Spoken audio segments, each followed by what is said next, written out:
Masjid dan penyebaran nilai Islam Wasatiyah.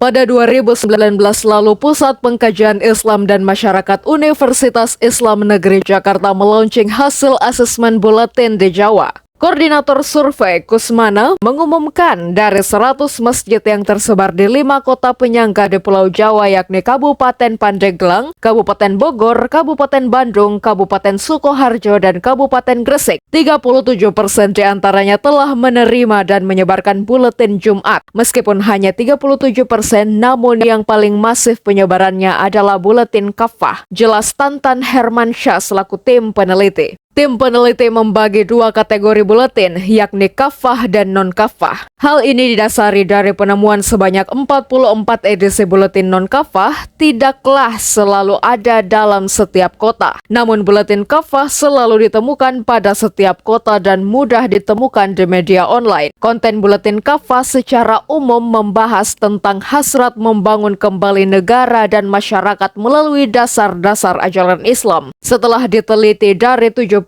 edisi buletin kafah, 100% bermuatan paham radikal. Sedangkan buletin non-kafah yang ditemukan secara fisik terdapat 84,09% berisi muatan non-radikal dan sisanya 15,91% memiliki konten radikal. Meskipun jumlahnya kecil juga cukup mengkhawatirkan, ungkap Kusmana. Hasil rilis rata-rata ketersediaan dana dan sejumlah masjid untuk mengadakan buletin tidaklah besar. Tetapi semua masjid yang diakses kecuali masjid-masjid di Pandeglang bersedia untuk mendanai pengadaan buletin Jumat. Itu artinya sejumlah masjid masih melihat buletin sebagai media yang efektif untuk menyampaikan pesan-pesan ajaran Islam. Meskipun di tengah kekurang mampuan dalam berimajinasi bagaimana mereka dapat memproduksi maupun kemana mencari buletin Jumat untuk didistribusikan. Hasil survei ini menunjukkan kepada kita bahwa ruang publik kita termasuk masjid seringkali tidak aman dari penyebaran paham dan ideologi anti-NKRI. Buletin yang disebarkan di berbagai masjid itu seringkali mengangkat tema-tema seperti globalisasi, demokrasi, liberalisasi, dan sekularisasi. Semua ini menurut buletin ini adalah produk yang tak boleh dipakai dan harus digantikan dengan khilafah. Bahkan Pancasila dan negara Indonesia sekalipun sering disebut sebagai sistem tagut. Mereka pun selalu mengusung slogan apapun persoalannya, khilafah solusinya. Keberadaan buletin tersebut yang disebar masif di berbagai daerah ini tidak sesuai dengan pandangan siasah Nabi Muhammad yang selalu mengedepankan aspek kerukunan, kemanusiaan, dan perdamaian dalam sistem bernegara seperti halnya Piagam Madinah.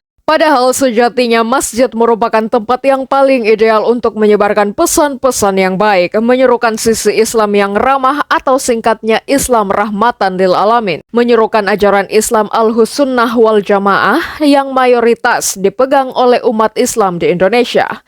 Al-Sunnah wal Jamaah tidak menghendaki narasi kebencian diproduksi dan dikonsumsi secara massal hingga menimbulkan kebencian kolektif terhadap kelompok yang berseberangan. Jika fenomena dari data-data yang tidak diantisipasi menurut Kusmana, maka beberapa pihak akan memanfaatkan sebagai peluang yang strategis untuk memasukkan paham-paham radikal dalam bentuk buletin secara sukarela. Sebagian besar masjid memang memiliki keterbatasan dalam menyediakan bacaan yang ramah bagi para jamaah. Tetapi masjid perlu juga berinisiatif dan menyaring berbagai informasi yang disebarkan itu tidak bertentangan dengan visi keislaman yang sejuk dan penuh kedamaian. Dari sini kita dapat menegaskan bahwa masjid memang perlu mewaspadai berbagai media yang berpotensi menyesatkan umat, memalingkan umat dari kesejatian Islam yang dibawa oleh Nabi Muhammad SAW. Bahkan lebih lanjut, pihak masjid perlu mewaspadai berbagai narasi para dai yang cenderung memprovokasi umat untuk membenci umat Islam lainnya, membenci NKRI, dan sebagainya.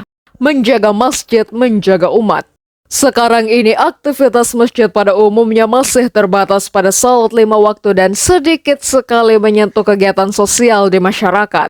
Padahal dari masjidlah harus diarahkan pembangunan ukhuwah sebagai kekuatan umat. Ujar Profesor Hatta, Ketua Umum Majelis Ulama Indonesia atau MUI Kota Medan di acara penyuluhan aktualisasi prinsip Islam Wasatiyah dalam menjaga kesatuan dan keutuhan umat oleh Komisi Ukhuwah dan Kerukunan Antar Umat Beragama MUI Kota Medan. Memang, fungsi masjid sejatinya lebih diperluas. Masjid merupakan simbol dan jantung seluruh aktivitas umat Islam yang memiliki fungsi sebagai tempat ibadah dalam arti luas. Selain berfungsi sebagai tempat ibadah mahdlo atau khusus seperti sholat, masjid juga berfungsi sebagai tempat syiar dakwah Islam, pelatihan dan pendidikan akhlak umat dalam rangka mendidik dan membina manusia agar berakhlakul karimah. Bahkan, pada masa Nabi, masjid juga memiliki fungsi sebagai tempat musyawarah dalam mengatasi berbagai persoalan dan kontrol sosial umat Islam, sehingga masjid memiliki urgensi yang sangat penting dalam pengimplementasian aspek syariah dan muamalah umat Islam. Dalam konteks semacam ini, maka urgensi masjid sebagai pusat dakwah Islam merupakan sesuatu yang harus terus dijaga dan dilestarikan sebagai komponen utama, karena masjid menjadi ikon utama yang membentuk citra religiusitas umat Islam secara pribadi dan menyeluruh. Keberadaan masjid harus menjadi rumah Allah yang menjadi tempat terbuka bagi siapapun, khususnya bagi aktivitas dakwah umat Islam yang menghadirkan visi besar Islam sebagai agama yang rahmatan lil alamin. Sebagai sentra dakwah, nilai-nilai ajaran Islam di masjid tercermin melalui penyampaian pesan dakwah yang mendamaikan dan menyejukkan, tidak menyinggung, memojokkan, menyakiti, ataupun memaksakan seruan kepada jamaah. Masjid menjadi ruang netral yang menampilkan wajah Islam dari berbagai macam hal yang merusak sendi-sendi dan tatanan kehidupan dalam beragama, berbangsa, dan bernegara. Ajaran inilah yang kita kenal dengan sebutan Islam Wasatiyah. Masjid memiliki fungsi strategis dalam menyebarkan nilai-nilai Islam wasatiyah atau moderat. Dakwah di masjid diarahkan untuk mempromosikan toleransi dan keberagaman di dalam masyarakat yang multikultural serta melawan ekstremisme baik dari sisi radikal maupun liberal.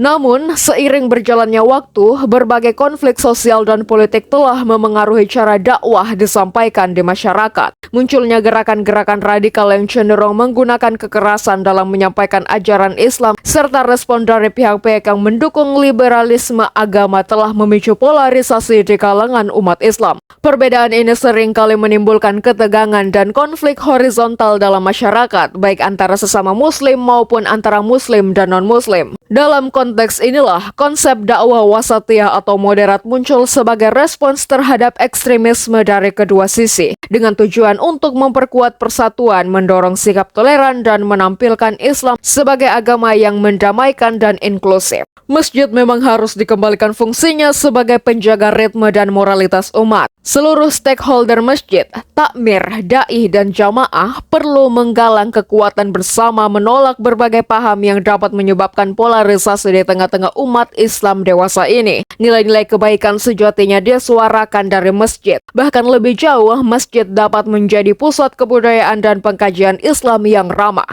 Perluasan makna dan fungsi masjid yang tidak saja sebagai tempat beribadah dan bersujud dapat diarahkan untuk kegiatan berkebudayaan, tempat untuk menyebarkan keamanan bagi masyarakat. Ini tercermin dalam Quran Surah Al-Baqarah ayat 125.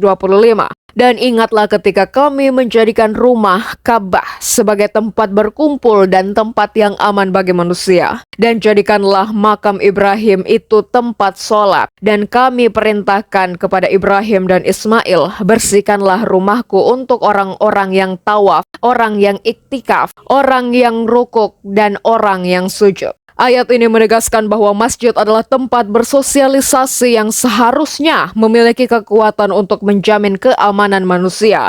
Dalam konteks ini, kata keamanan bisa dimaknai bahwa manusia yang sudah masuk ke dalam masjid harus dijamin keamanannya secara material, sosial, dan spiritual. Karena itu pula masjid harus selalu bersih agar bisa dijadikan tempat melaksanakan ritual manusia untuk refleksi spiritualitasnya. Kalimat perintah "bersihkanlah rumahku" bisa dimaknai bahwa masjid harus suci dan bersih secara fisik dan juga bersih dari unsur kepentingan selain sebagai tempat beribadah. Bersujud dan berzikir dalam rangka memikirkan kebesaran Allah, dalam konteks inilah makna masjid dimaknai sebagai tempat pendidikan atau pengembangan ilmu atau berzikir. Upaya menjaga masjid sekaligus menjaga umat ini tampaknya sejalan dengan salah satu program Majelis Ulama Indonesia atau MUI Kota Kendari bekerja sama dengan BKPRMI Kota Kendari menyemarakan masjid dengan program Minal Masjid Ilal Masjid. Program ini tentu saja dimaksudkan agar masjid di Kota Kendari benar-benar bersih dari berbagai paham yang memecah belah umat dengan berbagai provokasi dan agitasi.